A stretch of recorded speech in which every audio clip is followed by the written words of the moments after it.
What's up, squad? It's Brandon from the band Tucson. Thank you so much for joining me today. So, just got into a reading about the latest out of the Horn of Africa. Ethiopia becomes the first state to recognize the independence of Somaliland.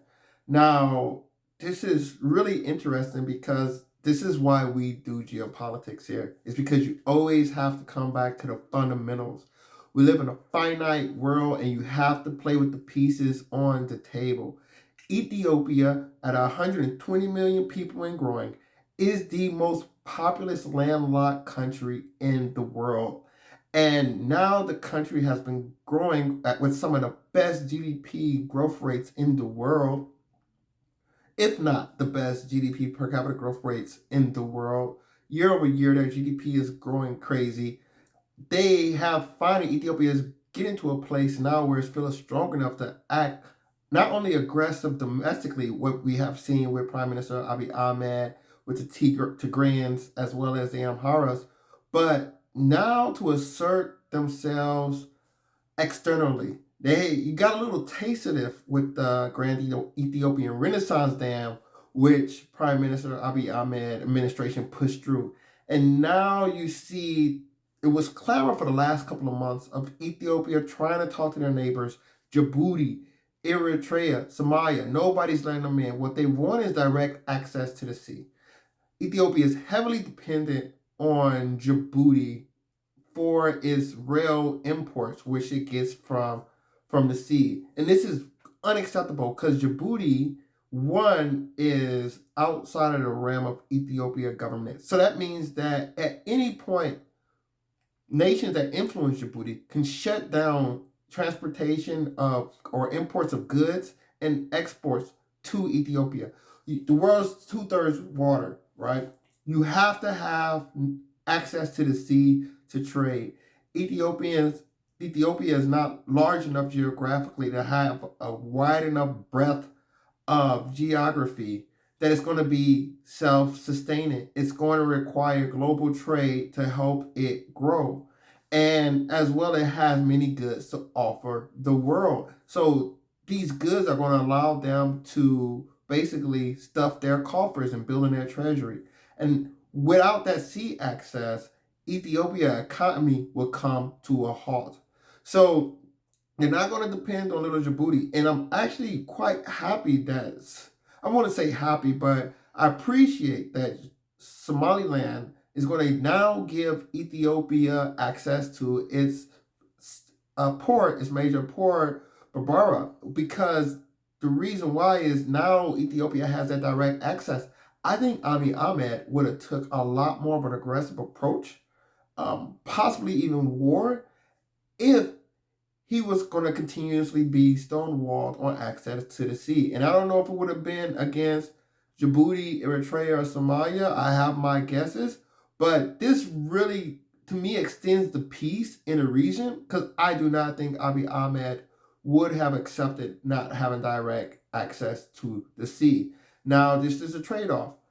Ethiopia recognizes Somaliland independent, furthermore splitting Somalia. Now, this is another win for Ethiopia. Somalia and Ethiopia, as neighbors, have had a relatively contentious history. Historically, Ethiopia is Christian Amharas, center-based country. Even though it's that's not the majority population, it'll be the Oromos. But you have this Ethiopian country next to Somalia, this like 99.9% Islamic country. Now, Ethiopia as a country is not necessarily what I would call a nation state insofar as it is a very diverse population. And that diverse population has allowed decentralization, which Abiy Ahmed is actually trying to remove. He's trying to consolidate it to a stronger, unified national state. And this is going to require some breaking of the bones to move things around because you have these ethnic groups that occupy regions, the Oromos, the Somalis, the Amharas, that you have to bring together. And to bring them together, you're going to have to remove a lot of their autonomy that they have in their various regions. Nevertheless, Somalia in the 70s invaded Ethiopia. Now, the Soviet Union allied with both, but primarily with Ethiopia, backed Ethiopia, gave them weapons, helped them out materially, as well as brought some Cubans in. One of the things the Soviets like to do is drop Cuban soldiers into Africa. We saw the same thing happen in Angola. But all these forces were able to repel these Somalis out of Ethiopia. This was the Ogaden War. This is where primarily the Somalis live in Ethiopia. Today it houses about 8 million Somalis.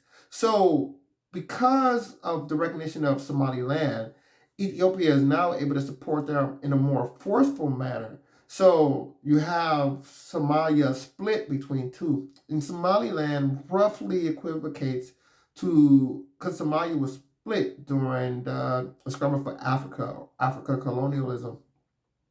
Somaliland went to the British, and the rest of Somalia went to Italy. Now they briefly unified, but there was a north-south split. The north side being aligned, former British colony, and the south being the former Italian portion. So it was never 100% buy-in because of the clannish nature of the Somalis. This wasn't a unified state that was broken apart, put back together. It was never really a unified state till after World War II. So when the Somalis did try to unify, they did north-south, and they tried to take the Ogaden back. The Ethiopians, with the help of the Soviets, repelled them. And of course, Ethiopia has to look at Somalis as a certain way ever since then because of that act of aggression. This completely negates the Somali adventurism in the future, even though Somalia at this time is not that state and not a position for foreign activities in major ways, such as an invasion.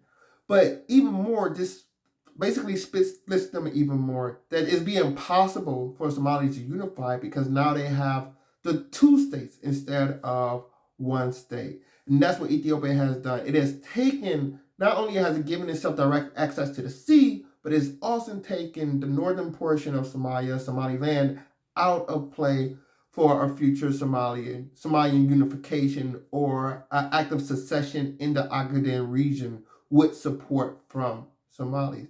So it's masterstroke by Abiy Ahmed. As I said, I think this really extends the peace on the Horn because I think Abiy Ahmed is determined to, I think he has a thought in his mind of what Ethiopia looks like. And I've seen speeches where he explicitly states the Ethiopia extends to the Red Sea. So at the end of the day, places such as Djibouti and Eritrea, I don't know. I assume that Abiy Ahmed assumed that they are part of a greater Ethiopia. And that's why I said I would not have been surprised if this would have culminated in an invasion because he was being denied a seaport, which is people desperately need, or direct trade access that is people that desperately need because they don't want to be dependent on another country.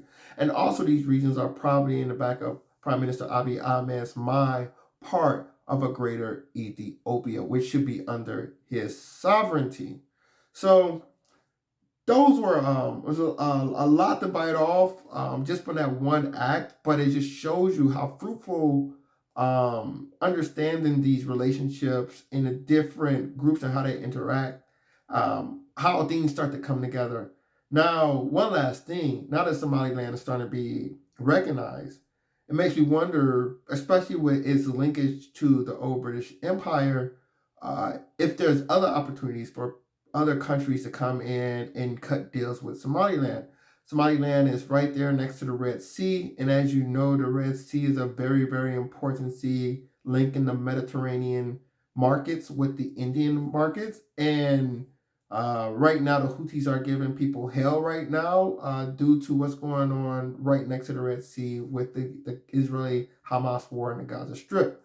So it'd be interesting if you see countries such as the UK or America, which don't have strong alliances in Africa, especially in this region, in the Horn of Africa, come in and see if they can cut a deal themselves with Somaliland. Because Somaliland is dwarfed by Somalia. It's roughly about 3 million people in Somaliland and roughly about 17 million in Somalia. 14 to 17 million in Somalia. So they're going to be a lot smaller than Somalia, and maybe even concerned about future reprisal acts. So they will want to get their alliances up, and that's the opportunity. Somalia, when it was unified, did have the longest coast in Africa. So Somalia, independent Somaliland really makes this Horn of Africa, even though it's one of the most interesting parts of the world due to that linkage of the Red Sea and that Suez Canal leading out to the Suez Canal, united those that Indian Ocean or Asian markets with the Mediterranean, that North African and European markets. This move in itself really puts a lot more pieces into play. So we're going to see how it rolls out. Love to hear your thoughts. Comment below. If you have any opinion or have any knowledge of what's going on, we're still digging through trying to get as much as we can. Like, share, subscribe if you enjoy the content. Until next time, take care. Bantu up.